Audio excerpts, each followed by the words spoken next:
Good afternoon. I'm Stacy Murchison, and welcome to today's program, Family Wealth and Wellbeing, Rethinking Traditional Inheritance Planning. And that's just what we'll do today. Consider a new way of looking at estate planning, define what we mean when we reference family well-being, and look again at the timing of inheritance. Several members of our planning team attended a 4-part wealth and well-being workshop earlier this year and found it to be so enlightening that they recommended we bring an introduction on this topic to clients and friends of the firm. The workshop was created and conducted by today's guests, Claudia Tordini and Richard Franklin. Claudia provides coaching and consulting through Appanage. She consults with families on wealth and inheritance planning, designing family frameworks that support well-being and flourishing. With a background in business, humanistic psychology, studies, and art, she offers an integrated, positive approach to wealth and well-being. Claudia has pioneered a powerful model for using art and art experience to facilitate learning and development for individuals and families. Richard Franklin is a member of Franklin, Karabjanian & Law. His practice focuses on estate planning, trust and estate administration, and beneficiary and fiduciary representation. He's a member of the DC and Florida bars, a fellow of ACTEC, the American College of Trust and Estate Council, and serves on its Tax Policy Study Committee. With Richard's keen interest in the intersection of well-being theory and inheritance planning, he's developed the Well-Being Trust, a reimagined trust and inheritance approach that uses well-being theory and empirical research, along with other data, to increase beneficiary well-being. Claudia and Richard have created a short video, which will get today's conversation started. It features a family, the Hamiltons, who have used well-being theory and their wealth to get the most out of what makes life worth living for them. Next, my two colleagues, Jeanette Rogie, our Chief Fiduciary Officer, and Elizabeth Kearns, co-head of our planning group, will lead a moderated discussion followed by a Q&A session. The questions we have received from you already will be incorporated today. However, feel free to pose further questions by using the Q&A tab at the bottom of your screen. So without further ado, let's move to the video.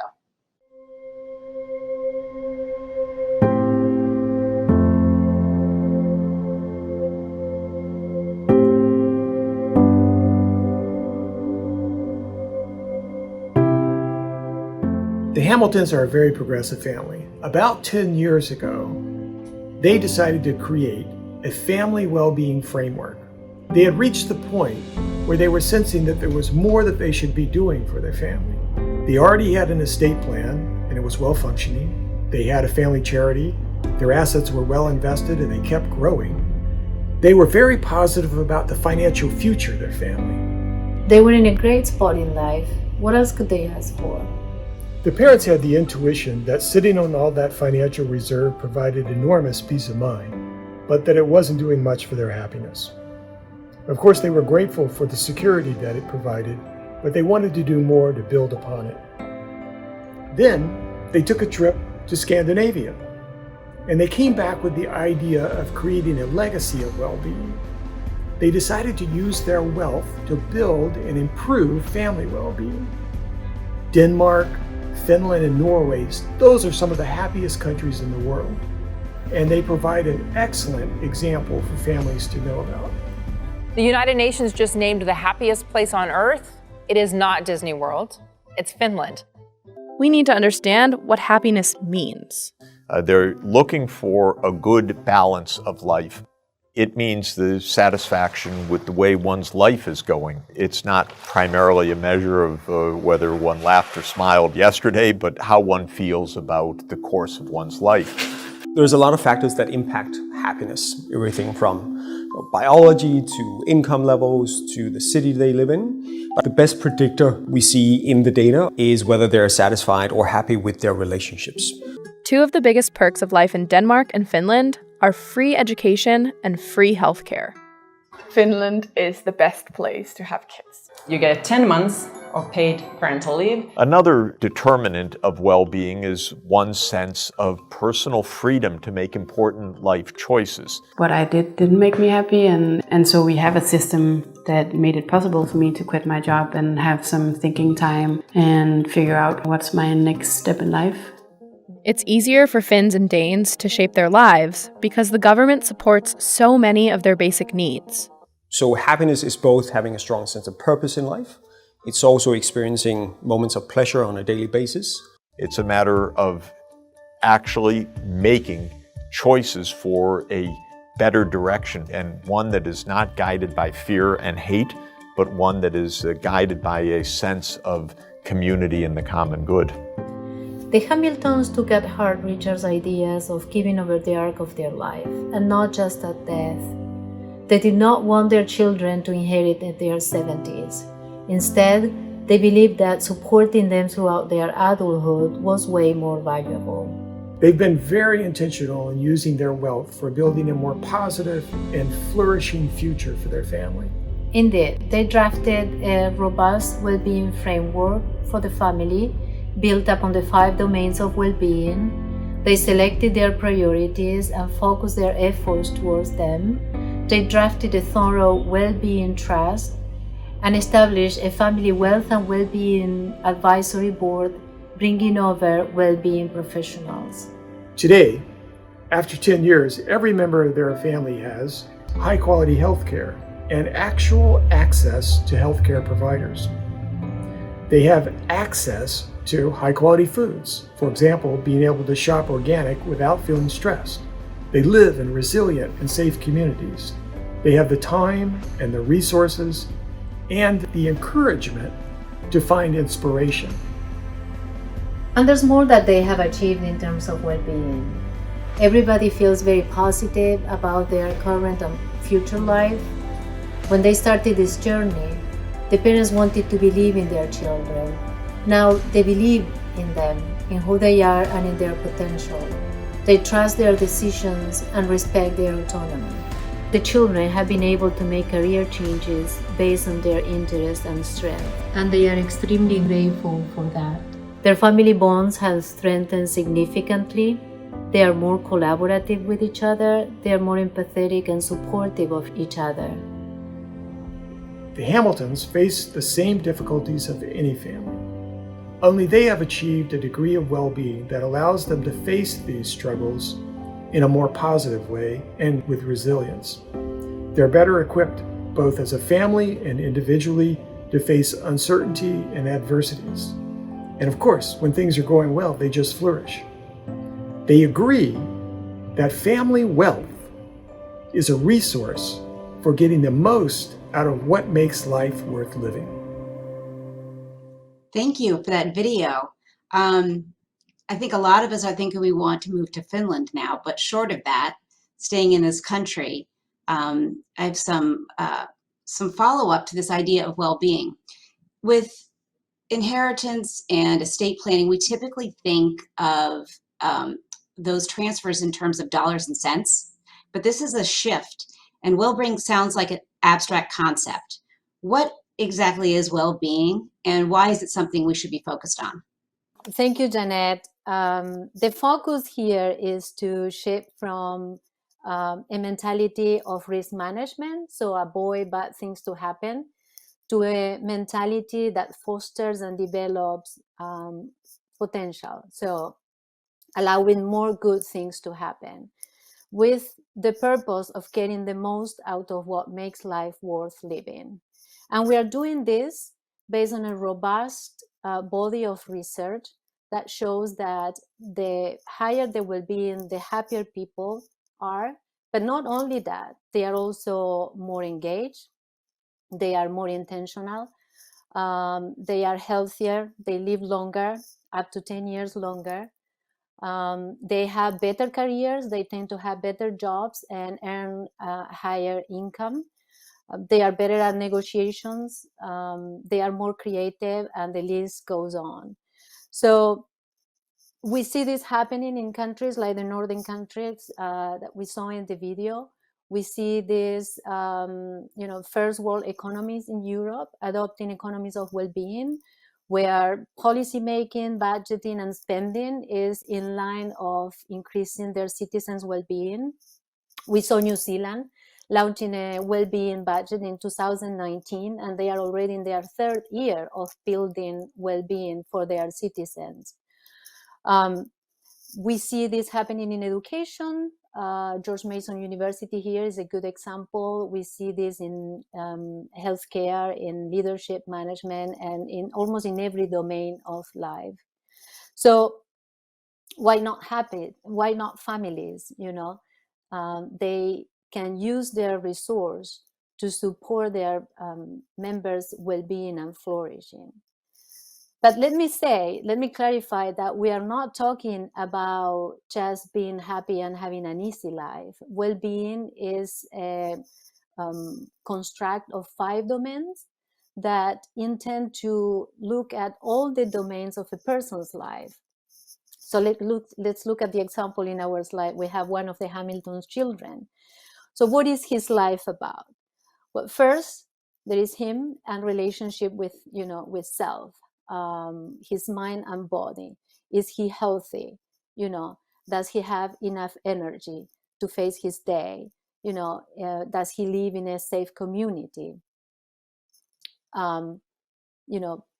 That's an important aspect of well-being.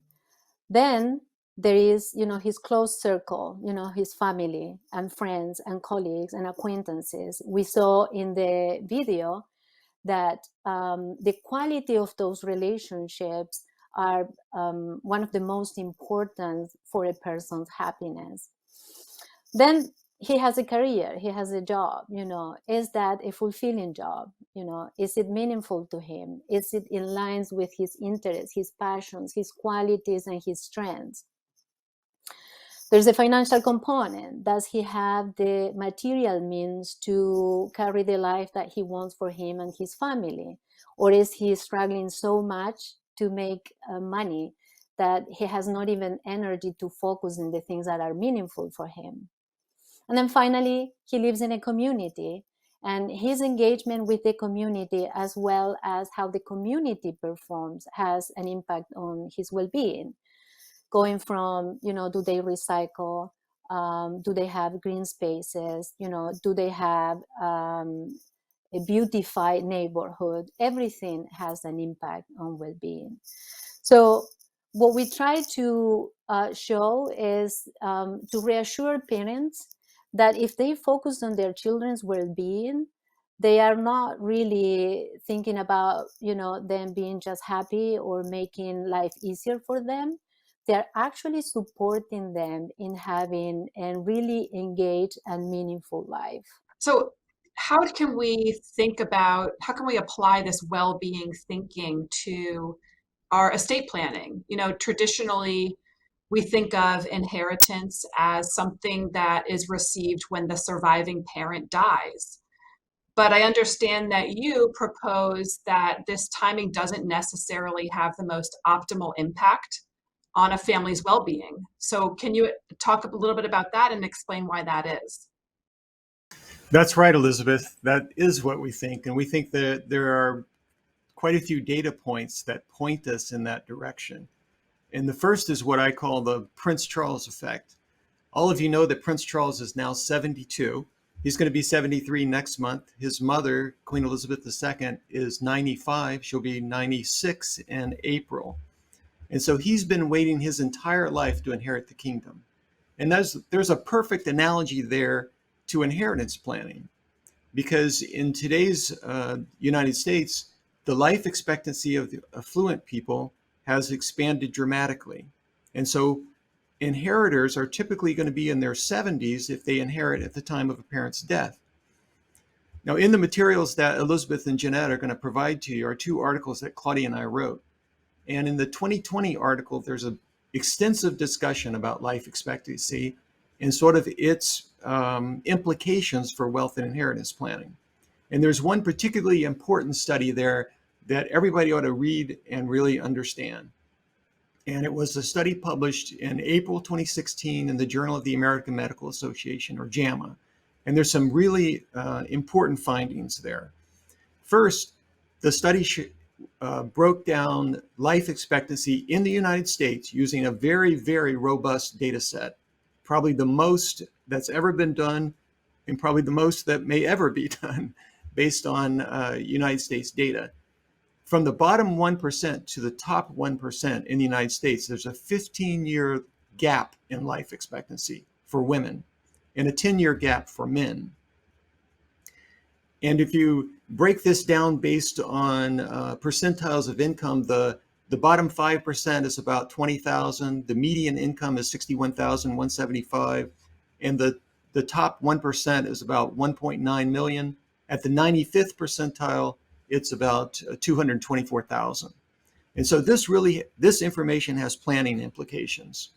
And one of the ideas here is that if you have a child or a grandchild in your family who's earning toward the lower end or the moderate sort of range of income, one idea would be that you could supplement their income so they don't come up short on the life expectancy curve.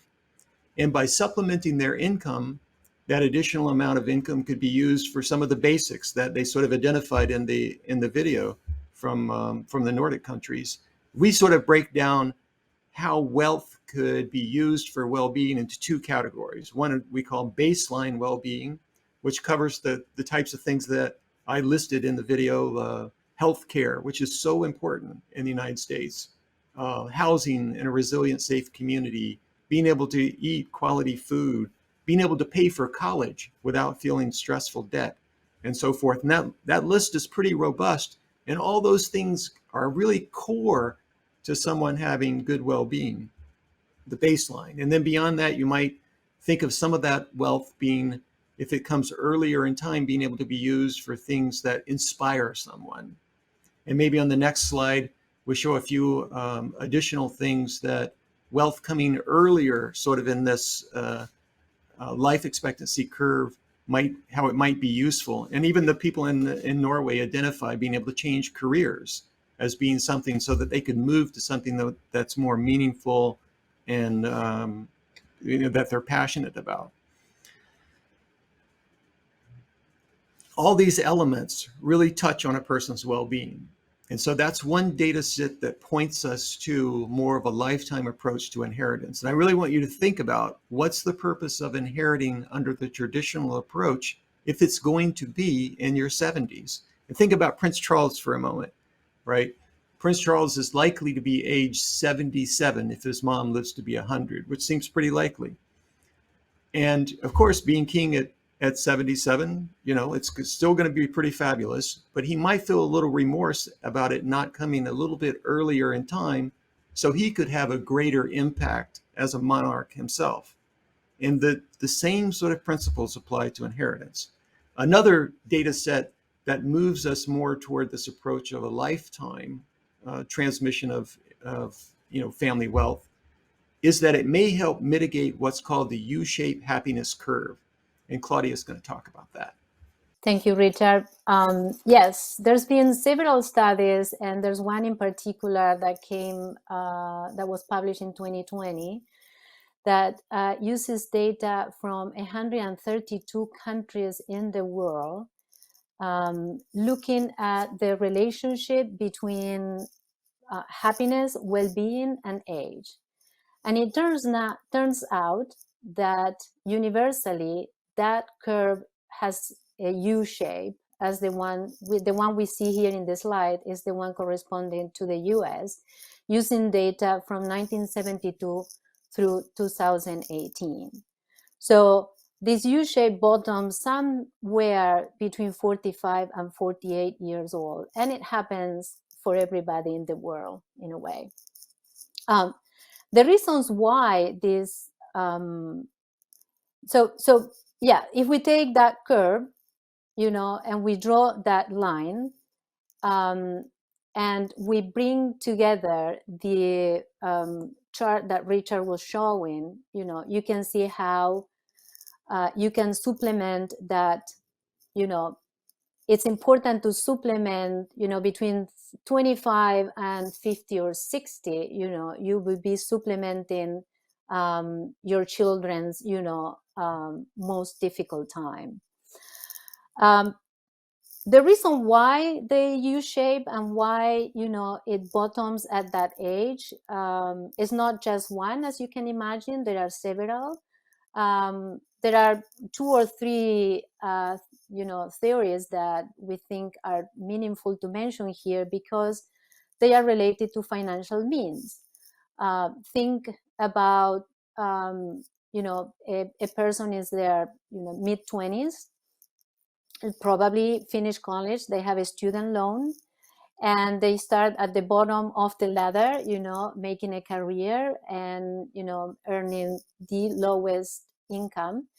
It takes years for that person to, you know, grow in their career, to get to a position where their income, you know, is higher, and, you know, also where their career, you know, career-wise, they feel recognized. But at the same time, they are most probably trying to start and raise a family. So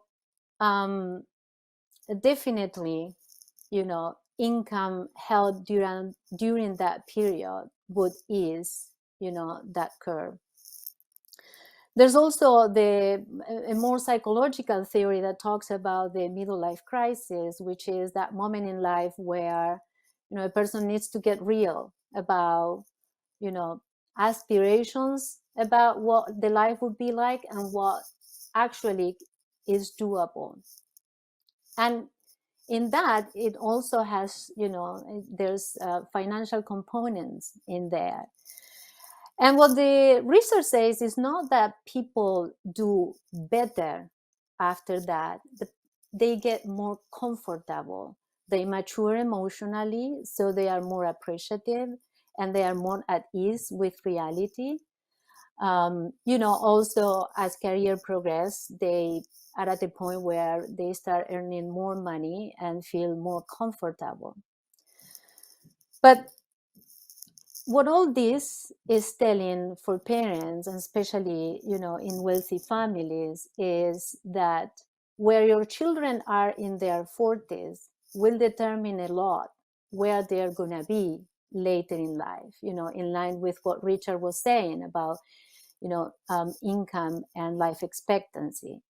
And we think this is a you know, very important data and you know, good perspectives for parents to incorporate when thinking about what's the best timing, what is going to yield better, you know, well-being, what's going to help your children better in terms of age and time.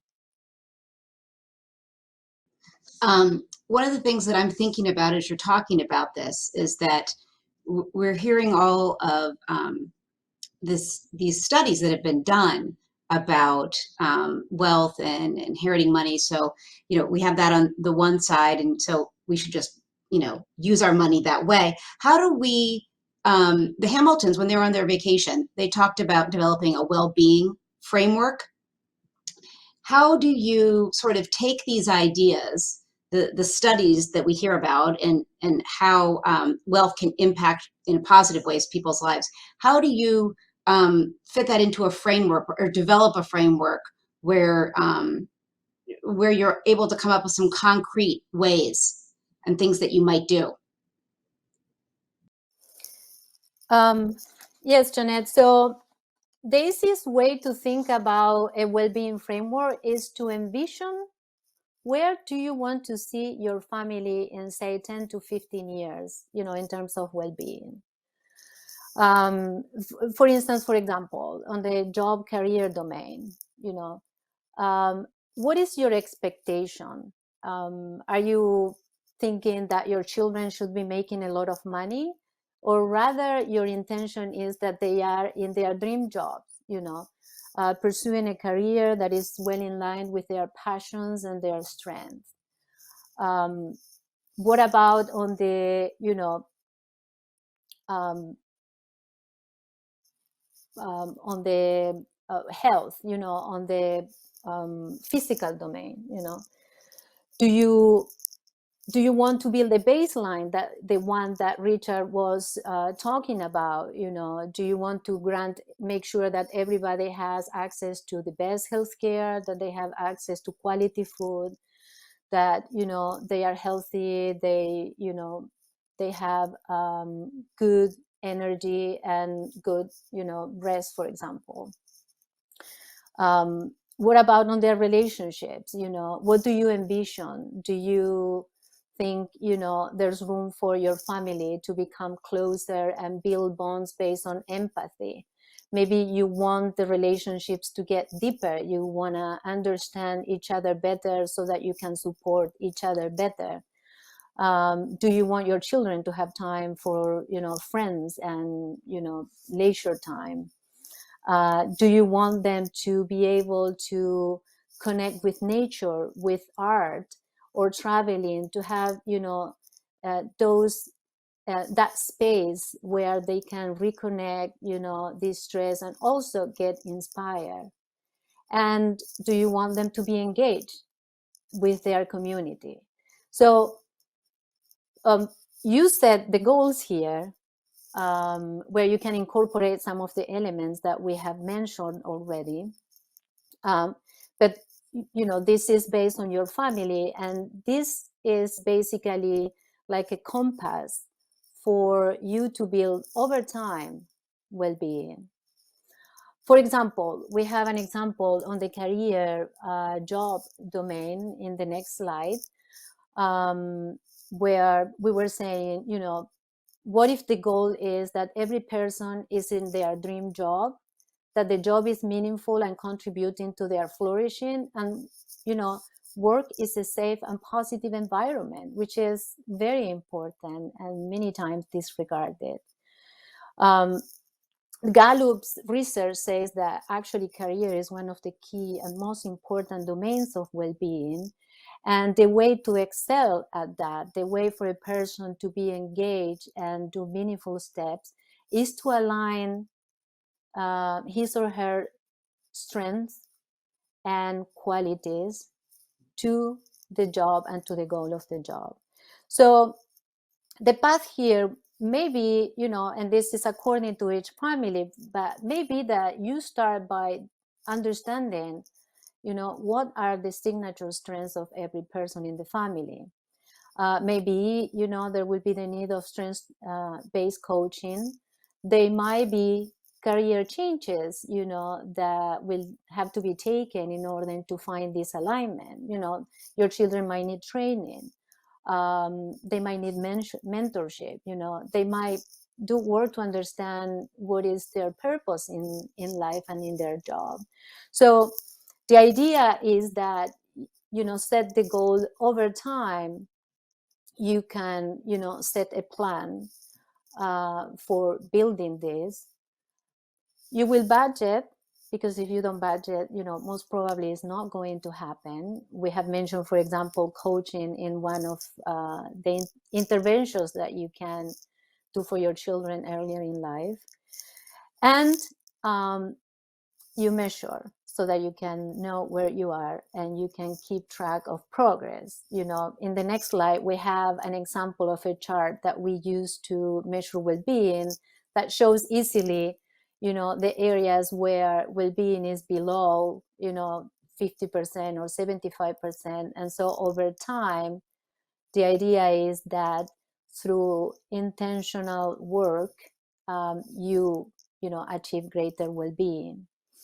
The other thing that it's important about this is that you start thinking, you budget, but also you start thinking about the return on well-being of your wealth rather than just the financial return. And so, it orients. Maybe you are doing a lot of these things, and in fact, families are doing a lot of this, but maybe it's just an extra step to make family gatherings, family vacations, family conversations more on point to include well-being. I was just going to say, when you went through the slide and showed those different areas and sort of setting up the framework, I can think of a lot of families where that exercise would be really helpful. And I'm sort of a chart graph person, so I can see myself creating sort of either circles or boxes for these different areas, like, you know, job, health, community engagement, family relations, and the process of talking with the older generation and then the younger generation. Sometimes those beliefs that they have are sort of an undercurrent to how they live their life, but actually hearing them and having the parents say what's really important to them. The child may have been really focusing on, you know, their career and may not have taken a turn towards looking towards community engagement, but then hearing their parents talk about it sort of connects them to that piece of their life. So I was just, I can see how that would be really beneficial, just even having those conversations without the step of adding the money into it, just would be really helpful to families to be more intentional and dynamic. Absolutely, and you bring a point, Janet, that we talk a lot, which is, you know, this is for everybody, not just for wealthy families. Of course, for wealthy families, you know, there's more than they can do, but well-being, you know, is a goal of life, so it's for every family. So I hear you talking about you know, supplementing a child's income perhaps, or giving them a piece of their inheritance earlier than they might otherwise receive it, so that you can have a positive impact on their well-being. But could you just address what I gather in my conversations with clients to be a very common fear, that by financially benefiting their children when the children are in their 20s or 30s or 40s, that the children won't develop a strong work ethic, or will live overly lavish lives or unproductive lives. You know, we hear stories in the media all the time about children who grow up with wealth and they, you know, really lose their way, to put it gently. So how do you reconcile your theory about the timing of inheritance with those worries? Well, thanks for that question, Elizabeth. I think this is a place where we do have to really be careful. Claudia and I really wanted our consulting work to be based on data and research. And here's a place where most of the concern really isn't borne out in the research. It's more anecdotal. These are anecdotal experiences that people have. And there is, and same in the financial press, you'll read a lot of articles about this sort of issue. But when you look at the actual research, it's different. And so let me give you some examples of that. First, we saw in the video that we all just watched that in the Nordic countries, they have a very robust system of trying to increase the well-being of their citizens. And they're doing that not because they think they're going to become lazy, but because they think that they'll be more productive as citizens of their countries. Second, we already talked about the life expectancy data and how when there's greater income, there's greater life expectancy. And when you look at that data, it is super clear. In fact, it's alarmingly clear. Third, there's a study recently out of the Wharton School by Matthew Killingsworth, and this one is cited and linked in the materials that you'll be provided. And it says that the greater the income, the greater the well-being. And there's no point at which greater income does not equal greater well-being. And this goes back to what Claudia was saying earlier. With greater well-being, you have more productivity, you have more positivity, better health outcomes. You produce more, you're a better citizen. So focusing on well-being is actually, the data says, is a better approach. Now, let me also give you another one. And this is one that I think that if families don't get anything else out of today's program, I hope you get this one. And that is, traditionally, all the focus on spending has been on negative spending. But there's a considerable amount of research out there now that there are positive ways to spend that increase well-being. And most of this research is surrounding using, family resources to have experiences. So experiential purposes or purchases increase well-being. And in the materials you'll be provided, there's a link to an article there that basically goes through this research, and it's really in depth. And so if you have the opportunity to look at this and actually put this research into practice, you will increase the well-being of the family members around you, and you'll increase your own well-being. So let me give you some examples of that. For example, this Christmas, don't buy material items, don't buy tangible items, buy experiences. For example, concert tickets, opera tickets, series at the stage performances, cooking classes by a professional chef, an actual private dinner by a professional chef. And the list goes on and on of the things that you could do through experience kind of purchases, writing workshops, dance lessons, polo lessons, on and on and on. And you get the idea, the more creative and inspiring you can be, the better. And we talked about a little bit that a basic idea of positive psychology is that you focus on a person's strengths. So you determine what their strengths are, and you try to act to increase those strengths. That adds psychological capital, and you basically ignore the weaknesses. By increasing their aptitude in their strength areas, the weaknesses become less weak over time. So a way to make experience purchases even more impactful is that you buy experiences that are aligned with a person's strengths. An example of this would be when we go on vacation, in my family, we have some overlapping strengths, signature strengths on love of education and art and beauty.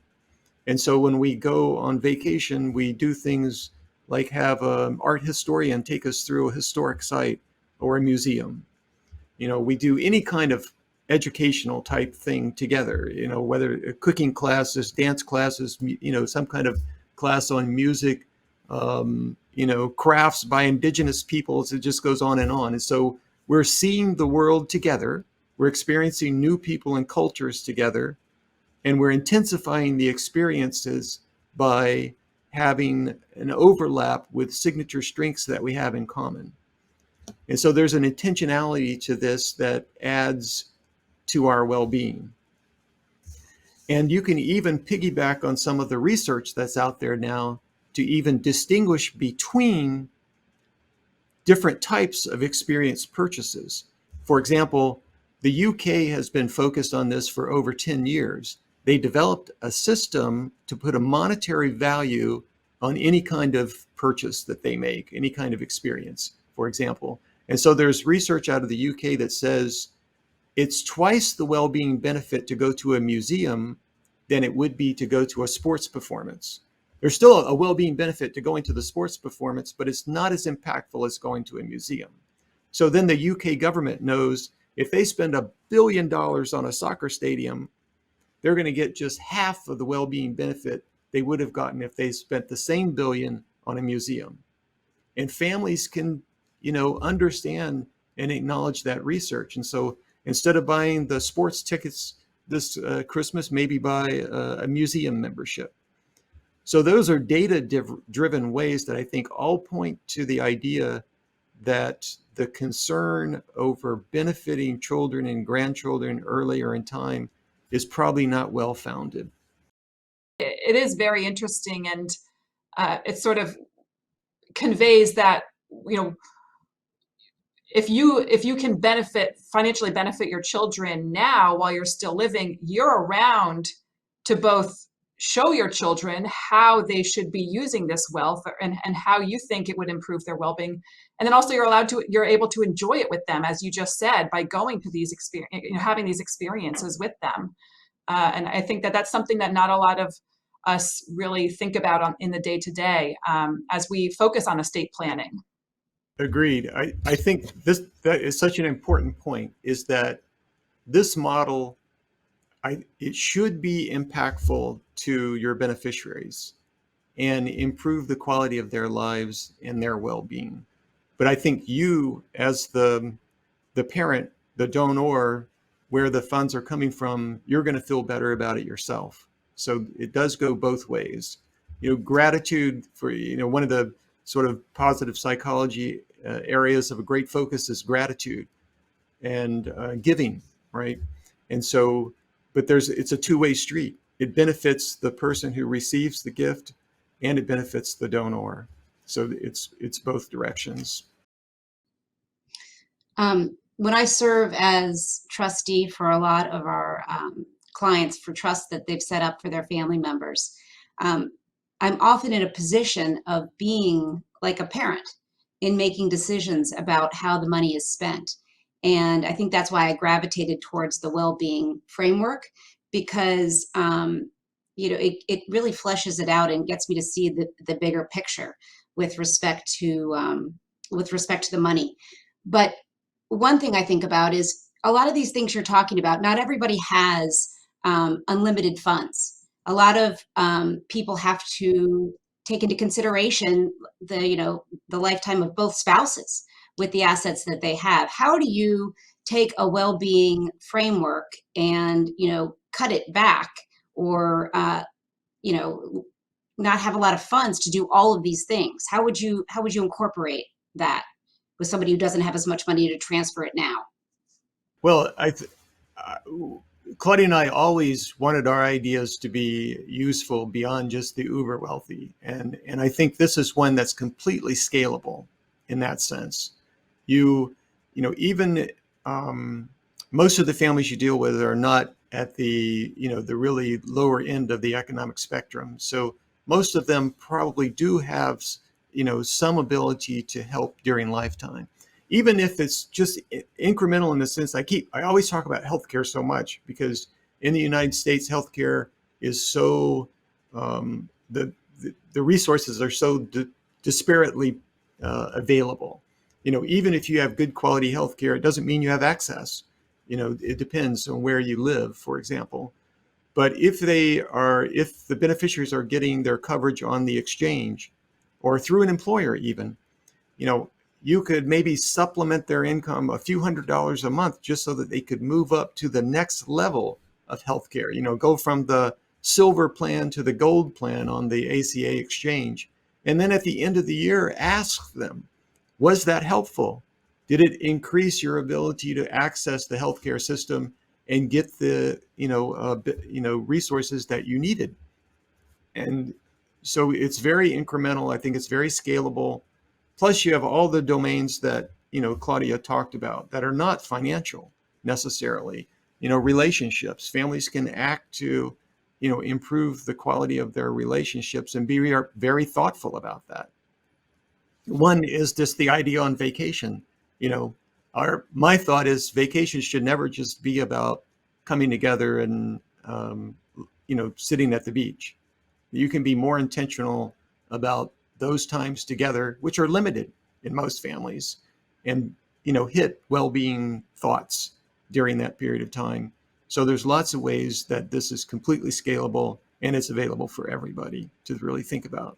It really is what Claudia said at the beginning, about getting the most out of what makes life worth living, which is not all about financial stuff.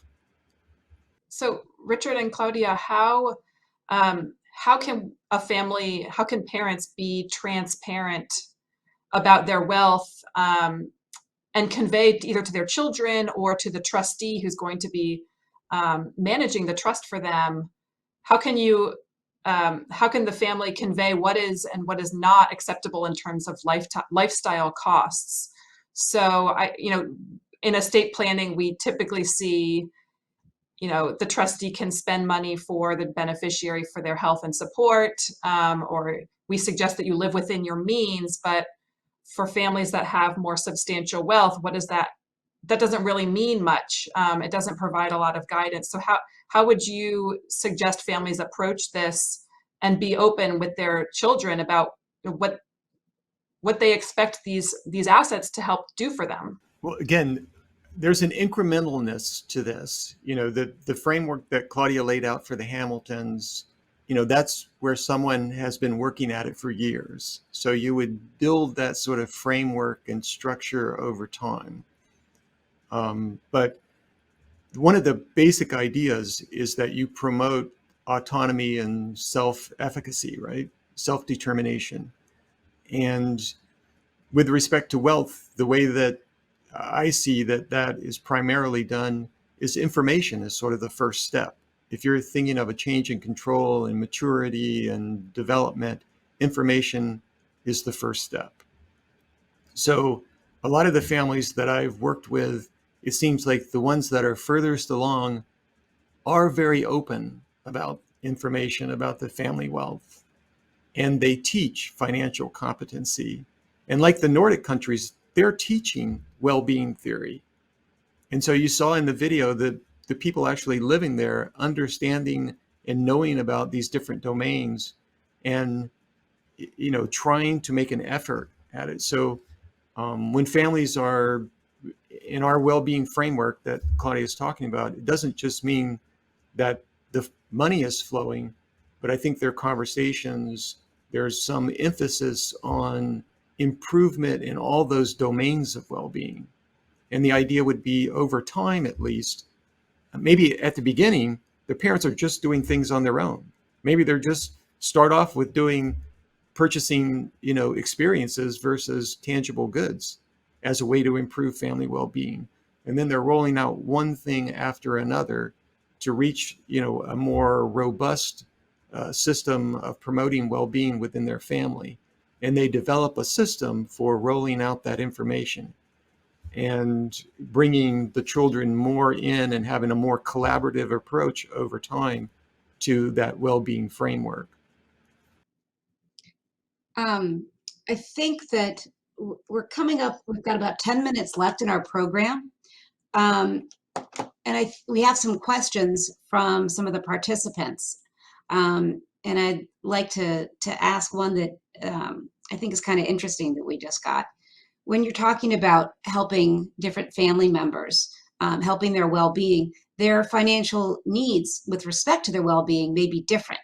How do should you be treating all family members equally in terms of the resources that you spend on their well-being? That's an interesting point because we talk about equality of well-being, rather than financial equality. So true, different family members may have and will have different needs. They might be driven by health. They might be driven by the type of career they want to pursue, but supporting each of them in the way that will return or yield better well-being is what we recommend. Yeah, I can see, I think that's one of the things that I used to be an estate planning attorney, and that's one of the things that would come up a fair amount. Sometimes you would have a special needs child where they really needed to conserve the funds to make sure that the child was cared for. That's a kind of example. But I can see as a corporate trustee, when I have one big pot trust and there might be a beneficiary that needs more, I could see that causing tensions between that particular generation as the funds are used. And maybe it's a larger conversation to have with the family about well-being and how the money is used. But I always feel a little nervous when that conversation has not happened and I have a lot of discretion to make distributions that I don't have to keep them equal. I think that's kind of a practical thing that that people feel and probably really needs to be addressed up front if there's going to be a disparity, significant disparity, the use of funds. So there's a lot of research that would help you today evaluate, the real impact on well-being of specific, spending or specific, decisions in life. I think that putting in on the lens of well-being, brings a different platform for everybody to think about it. It's not, it is the person's discretion about what they need, but you can bring over, research that can support that or not. I think there's a great analogy back to the Nordic countries is, that Norway has the largest sovereign wealth fund in the world, right? And one of the ideas of that was to make sure that future Norwegians are, have good well-being over the long term. And so if you have family resources, you can evaluate, the spending of those resources versus preserving them based on, the return on well-being, sort of make that a framework for evaluating spending. And there may be some merit to, having that approach. And of course, having collaborative, agreements about how family resources would be used versus preserved. We received a question / comment about how we can support a child who might want to pursue maybe a more creative vocation, such as an artist or a writer. Do you have any examples of families that you've dealt with where, the parents want to encourage that, but there's also this contrary position of this child may never be able to fully support themselves because it's potentially a lower paying career?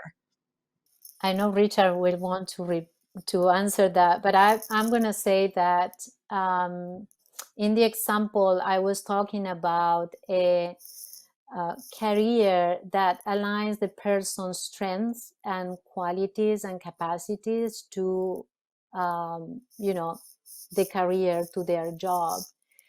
And the research shows that when a person brings the signature strengths, when it's engaged to what they are doing, they do have successful careers.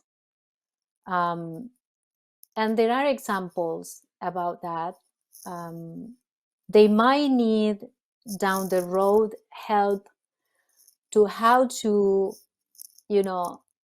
build that career in a way that maybe makes money, which I know is the concern of every parent. But in terms of the personal skills and characteristics, what's needed is that the job is in line with what the person is. I mean, I'd add to that in a few ways. One is, over my career, as Jeanette said, she was a trust and estates attorney, so I've been that for a long time now. That when parents frequently, when they say, I want my child to be productive and engaged, they're solely focused on economic production. And they're not so much focused on these other, 4 domains of well-being. And even when Claudia was using the 5 domains of the Gallup model, even in financial, it's more, does the person have the resources financially to achieve what they want out of life? It's not about whether they're earning all of that financial resource themselves.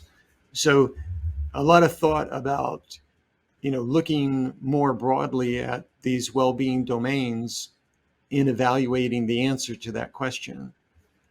And just for fun, and actually I think it's thought-provoking, on the Appanage website, on Claudia's website, there are 2 articles that I co-wrote. That one is focused on Van Gogh and the other one on Cezanne. And those 2 examples, I think, really kind of reach this issue and a lot of the, surrounding sort of points that maybe parents would consider. And those stories are, I think, very thought-provoking in that sense. I don't know that there's any perfect answer to that question. People have to resolve that for themselves based on, in their family. But I do think there's a lot of information out there that could be helpful for them to consider. I have one more just sort of thought, that when I chanced upon some of your articles and some of this, the well-being theory and positive psychology, it's kind of incremental because you talk about these, these anecdotal, these beliefs that we have about money and inheritance that are based on these anecdotes, not really data. And it does take time. Like I feel like I'm chipping away at some of those strongly held beliefs. And I think that it doesn't happen all at once, thinking about things, because it's so ingrained, I think, in us as Americans, the financial side of it and making money. So I think to tell people to sort of stick with looking at success in a more broad sense. I get it, and I often think in my mind of this story about Cezanne. He was totally supported by his father during his entire lifetime. His father, he started being an artist. His father wanted him to go to law school, and he started being an artist. And his father didn't really buy it to begin with, but he eventually supported him for 27 years, and then gave him a large inheritance. And neither of them saw the real success of him until, it didn't come until after Paul Cezanne died. So you can imagine the parent, after 5 years, saying, Paul, you've been at this for 5 years. You've had no financial success. How long do you expect me to do this? And then 10 years, 20 years go by. It's 27 years before the father died, and he's completely supported them the entire time. But you can think about those two examples where in Van Gogh, the father didn't support Vincent. It was the brother, as everybody knows. And think about which parent you would rather be. And so in that sense, they're very thought-provoking stories. Well, unfortunately, we're out of time. We could talk about this all day, but I just want to thank both Richard and Claudia for sharing their expertise on this really important topic. And a thank you to all of our clients and friends of the firm who joined us today. So as we referenced before, we'll be sending out a follow-up email for your feedback and your comments. And we'll also include some of the reading material for those of you who do want to learn more about this. So again, thank you for sharing your time with us, and we hope that you all enjoy the rest of your day. Thank you.